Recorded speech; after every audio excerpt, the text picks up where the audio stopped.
તો જય શ્રી રામ મારા બધા મિત્રોને. તો જો આજ આપણે ગયા છીએ બોન્ઝામાં બ્યુટી પાર્લરમાં. તો જો અમે આવી ગયા છે આની અંદર અને અમને પહેલાં ભાઈ મને હેર વોશ કરવા બેસાડી દીધી. તો તમને એક વાત કહું, આમનું જે હેર વોશ હેર કટિંગ એટલું મસ્ત છે.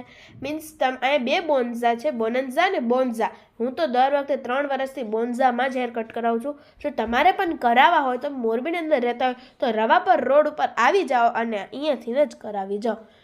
અને તો જોરદાર કરે છે ને બધું મસ્ત એકદમ આમ કમ્ફર્ટેબલ પ્રોસેસ હોય છે, જેમાં તમારા વાળ એકદમ આમ મસ્ત થઈ જાય છે. ને હું તમને કહું તો મારા વાળ ને પેલા સુખરીના માળા જેવા હતા વાળ, પણ અત્યારે જોજો તમે મારું આફ્ટર રિઝલ્ટ જોજો એકવાર કેવું જોરદાર આવ્યું છે.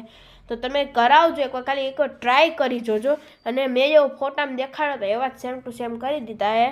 તો જો વાળ ધોવે, મને ખુદને નથી ખબર કે શું કરે, આઈ ડોન્ટ નો એનીથિંગ. તો હવે જો વાળ ધોવે છે અને આપણા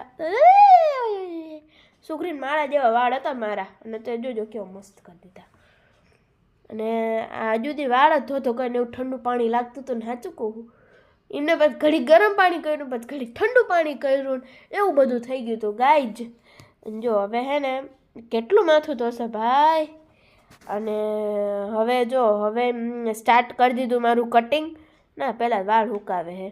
જો વાળે હુકાની સ્ટાઇલે જોઈએ એકવાર.